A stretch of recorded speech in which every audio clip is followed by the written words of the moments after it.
Hey guys, this is Hector from the Insert Name FC podcast here to tell you guys about Canadips. It is a great tasting, superior alternative to traditional dip using CBD in a way that is radical, enjoyable, and effective. It comes in 5 core flavors: wintergreen, mint, citrus, mango, and American spice. Canadips CBD is the new evolution in dip, allowing guys to enjoy great, long-lasting taste without the downsides. If you guys want to go ahead and try them out, use the code BELLYUP20 at CanadipsCBD.com. Once again, BELLYUP20 at CanadipsCBD.com, and you'll get yourself 20% off your purchase. Thank you again for Canadips for being a great partner of Belly Up Sports. San Diego FC, they're making their debut. Not only new MLS team, but also new MLS coach in Mike Ivadas, who has been an assistant with the U.S., I believe, also was an assistant with FC Dallas. Basically has been an assistant coach. I know he also was with the academy at Sacramento Republic and an academy coach for FC Dallas as well. Also, the good years of the FC Dallas Academy. And so, first-time head coach, new MLS club, an MLS club that has some controversy behind them because of, obviously, the downfall of the San Diego Loyal, which was a very popular USL side. Grassroots program to the heart. Landon Donovan was a coach. One of the few times that I actually did say something nice about Landon Donovan was when he took a stand over the there was a slur said at a USL game. It was something that me and him recovered in the early days of Insert Name FC. But yes, I did give a compliment to Landon Donovan. But it's still screw that guy. And I stand by that. But with Mikey Ivaras, Ben, do you feel like, how do you feel first about San Diego FC as a whole? And before we go into Mikey Ivadas. I think San Diego FC is an interesting ownership thing. Group is definitely interesting. Yeah, I think the ownership is very big name heavy. Obviously, Manny Machado, Juan Mata, Issa Rae, Thames. There's so many people that are involved in this. Mohammed Mansour, who is an entrepreneur, big name there, drops a lot of money. Also, I believe San Diego's offering the first academy where players are going to be able to. Yeah, the Right to Dream Academy. That was exactly. And I think this is what makes it interesting with San Diego is they are trying to set a new standard for MLS, which is something we've talked about before, which is a developmental academy, a legitimate developmental academy. And what we just talked about, getting built up from the ground, grassroots up, San Diego is doing that. As a Right to Dream Academy, its whole purpose is to give top talent the opportunity to reach their academic and athletic potential in a fully funded residential program, meaning free for kids. Now, that's the part I'm very intrigued by, is now you're going to have, if this team does well, obviously they have made a lot of moves coming into the team as far as players go. I imagine we'll get into that in a second, but just starting with the actual development of this team, they took their time getting them ready. They took 2 years to really get this team up and running, and it has been an impressive movement. They are playing in a relatively soccer-minded stadium. It's not a fully soccer-minded stadium because Snapdragon is also splitting time with San Diego State football team. For now, that team is supposed to get their own stadium next year, I think. And they also have the San Diego Wave, who is the NWSL team. But it's worth mentioning, San Diego Wave had huge support coming up. And that should be a gold standard for what San Diego FC can do. And Loyal also had always a good crowd at that same stadium. We're talking talent-rich, soccer-hungry fans in San Diego. Professional sports-rich, hungry town in San Diego where they only have the Padres. And they are wanting something to happen. And so you have the stage set for San Diego to come in, similar to what I talked about, how I became a fan of Atlanta. They have an opportunity, like Atlanta, to put a stamp on the game this season. And I think they're starting to make those moves. And I think with the Development Academy, which is something that Atlanta United touted early on that they did, I think they're taking a playbook right from Atlanta, and they're going to develop this from San Diego's perspective, but they're going to do it a little bit differently because it is more of a paid program to lead to these kids. And now they're in a soccer-specific stadium, not the giant spaceship that was Mercedes-Benz or is Mercedes-Benz. I think San Diego's set up to have something useful and something interesting to say in this season. I'm excited to see what they're doing. It's going to be I think it's going to be fun. And obviously, their players that they brought in to kick it off. I'm excited about seeing them in the MLS. Yeah, I'm very curious with them. I'm not entirely like when I look at that roster, I'm not entirely sure what exactly what we're going to see because it's an interesting roster right now. They do have some interesting MLS veterans. Boateng is one that I think is a really good MLS vet to have. And obviously their big signing, their big DP, which is Chucky Lozano.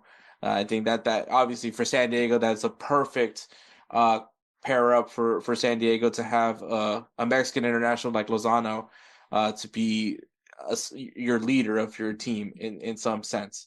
Um, and I think also I believe they went and got Andres Reyes from New York Red Bulls as well. I think that was a good addition. I think that was part of the expansion draft. You can correct me if I'm wrong on that one. I believe so. And they went and got Luca De La Torre on loan from Celta Vigo. They brought him in. He's finally back in the U.S. I think it's a good move for him on his part. But yeah, the roster is it's a big mix of I'm not entirely sure what this club is going to be as far as tactics wise. What I do know about Mike Ivadas is that he does like to have a 4-3-3. It's more of an attacking 4-3-3. So, but once again, we're not going to know what he plays because this is his first time as an actual manager. Because, like I said, his background as far as he was for the U.S. He was a caretaker manager last year. He was an assistant manager in 2023. Um, he was the manager for the U20 team back in 2021 to 2023. Obviously, like I mentioned, he was an assistant coach for FC Dallas and has been with FC Dallas's academy and Sacramento Republic's academy as well. So this is his first senior job. And how do you feel about Mikey Vargas? Is this a guy that um, I mean, it's a Greg Berhalter guy. I mean, he's definitely been part of that Greg Berhalter era. But how do you feel about Mikey Ivadas? I know that there was a lot of. I know his name was dropped for many of the coaching opportunities, but San Diego got him. Yeah, I try to forget about the Greg Berhalter time. I think the part of his career that I really focus on is the time with Sacramento Republic. I think that was an important time for him because Sacramento Republic at that time was dominating the USL leagues. They were a dominant team in the USL Championship, and I believe that was their back-to-back championship run. And that sets a standard for what he expects. And I think that's the part of this that I like. He has an expectation of trying to succeed and succeeding. He knows what success is. It may not be in the MLS level, but he knows what success is at a considered Division One professional league in America. And I think that he's going to demand a lot, but I think he's going to demand a lot while keeping in mind the newness of the team. So he's not going to be tied to, as you said, we're not sure his formation. Yes, historically 4-3-3 have been the teams he's been a part of, but we're not sure that he's fully tied to that. So we could see a team roll out of 4-2-1-2, or something unique, or 4-1-2-1-2, or 4-1-2-1, yeah, 4-1-2-1-2, and or something unique like that, or he could do a 5-back that rolls into a 3-back. There's so many different things that he would do, and I don't think he's going to be tied to one, which is what makes him very interesting. Is we really don't know what to expect from him. Obviously, preseason happening right now. But in the regular season, we don't know how he's going to adapt in game. We don't know how he's going to adapt from game to game. When you have a midweek game, when you have a 3 games in 7 days type of situation where he has 2 games in 21 days, how does he adapt to each of these things? How does he manage the player rotations? This team has some talent from the MLS standpoint and some young talent that it can develop. Ian Pilcher obviously being a piece of that, I think is very interesting to watch. I think it's going to be very interesting to see what Veras does day to day managing this team, and that's going to define how good he can be. I'm excited from that standpoint because he's not tied to one system. I would have hated them to go out and get a guy who's stuck to a system. That's the worst thing I could have seen for San Diego. I think this is a situation where they got somebody new, injected some youth into the managerial program and try to see what they can do for a team that has some San Diego kids plus Chucky Lozano in it. where now you have a lot of adaptability. And like Chucky Lozano's one thing is, yeah, he's a forward, but he's an adaptable forward. Luca Del Torre is a midfielder, but he's an adaptable midfielder. He can step. He can be a hit, like, he can be a two-way turn type of guy. He could be just a holding midfielder. He can be an attacking midfielder. It just all depends on what you want him to do. And I think that's what makes this very interesting is if Veras can get to capitalize on the talent of all these guys, he's going to be the best situation for him versus like if they had gone and gotten Berhalter or somebody else to come in here who's a guy tied to a system, that's where I think a problem would have happened for San Diego. But I'm excited to see what Veras can do for adaptability's sake. I think that's what makes me excited about him. Yeah, and I think, look, I'm not gonna say San Diego FC needs to perform right away. I mean, I think we need to stop letting these like expansion teams have high expectations for them. I mean, Atlanta I'm ruined that for I- everybody. I'm sure that San Diego would love to have the hot start uh that I guess you could use Atlanta United, but maybe also how St. Louis started, and hope not to have that sophomore slump like St. Louis had. Even though my Yeah. argument is that injuries happened, and that's why we saw the dip that we saw by St. Louis last year.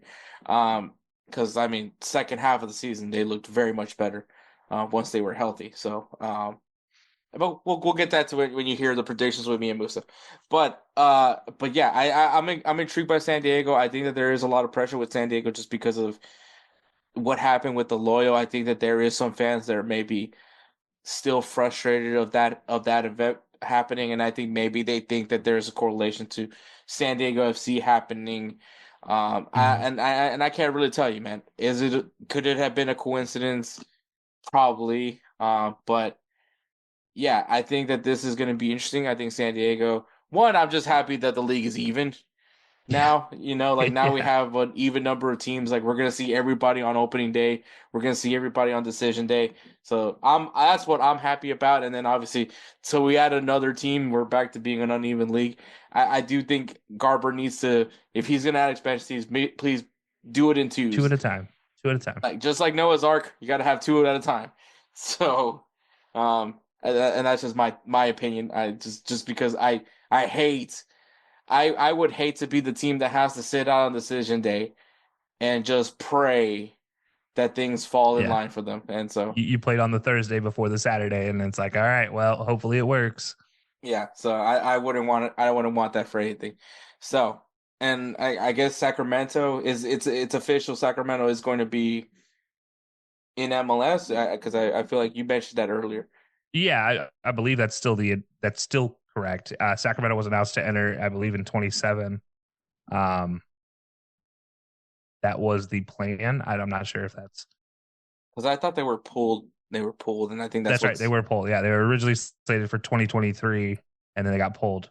yeah. So never mind. So we'll see. Because I was gonna say that's unfortunate, but I do like that there. Like some people were like, "Oh my God, do we need another Californian team?" Yes, yes, you do need another Californian team. I'm sorry to tell you this. As much as Vegas is going to happen. Vegas, I'm confident to say that Vegas will happen. You can't not have a team in Vegas. I feel like every team, every sports league now here in the U.S. is trying to find a way to get a team in Vegas. You saw the NFL do it with the Raiders, um, the Vegas Golden Knights. That was an object, and I think if it wasn't for the fact that the Vegas Golden Knights were able to do so well, that was where all the other teams were like, okay, now we can, the Athletics are going to be in Vegas at some point. Um, say what you Oh, want about maybe. that. I don't know. They might not ever leave Sacramento at this point in time. Maybe I don't know. I can't. Yeah, yeah. They can actually sell a stadium out. Yeah, I mean, there is that. Obviously, Vegas also has the women's basketball team. I'm sure there's going to be an NBA team Yeah. at some point in Vegas. Anyways, I'm just saying, Vegas, it's going to happen. Just like I'm sure there's going to be a team in Arizona at some point. Like there's once again as the league, maybe if MLS sees that USL is doing too well and they're like, hey, we can't have this. Buy, which I think MLS is eventually going to have to do this is buy the USL out. They already got their pyramid laid out.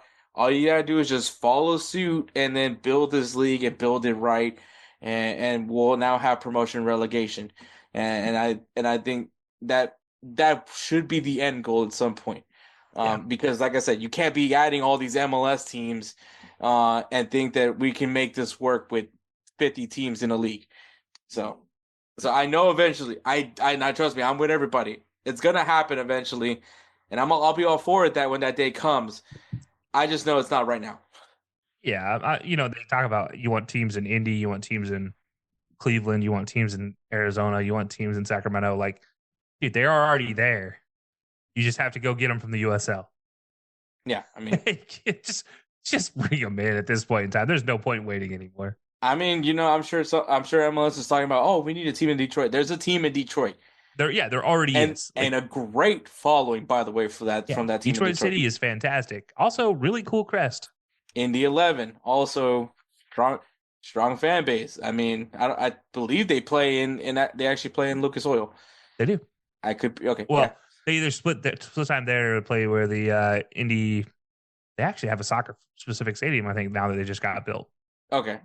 So yeah, But I know that they usually have a really good crowd as well.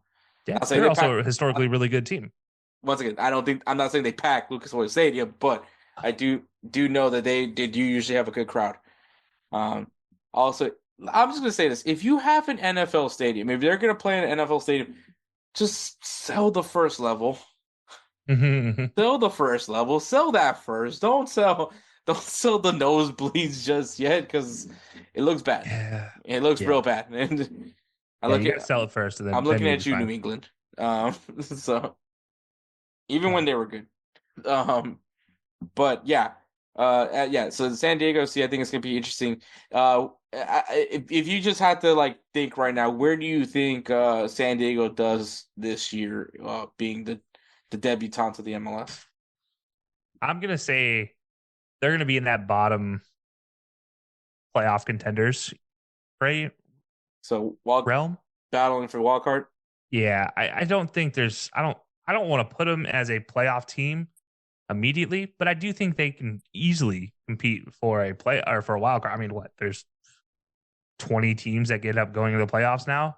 So being one of the 18, top 18 to be fair, but 18, sorry, being one of the top there are not bottom 12 teams, you can have a chance there. But yeah, I mean, I'm gonna say they're gonna be competing for a wild card spot. I wouldn't be surprised if there's a solid playoff team. I also wouldn't be surprised if they just miss out. I just don't think it's gonna be a terrible team.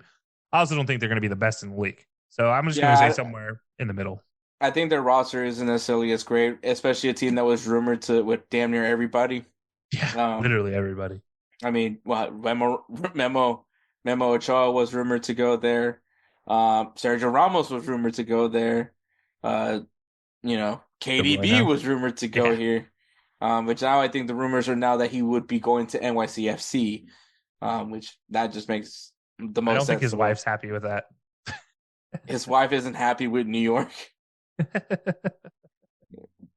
You never know. I don't know. I heard She something wants about to her she wanting wants to to be go to the the beach. beach. She doesn't want to go to Yeah, I heard it being close to the Times beach was all Square. I cared. She doesn't want to go to Times Square. She She's not used to those Guido beaches up in New York, New Jersey. I don't blame her. But yeah, so that's San Diego FC.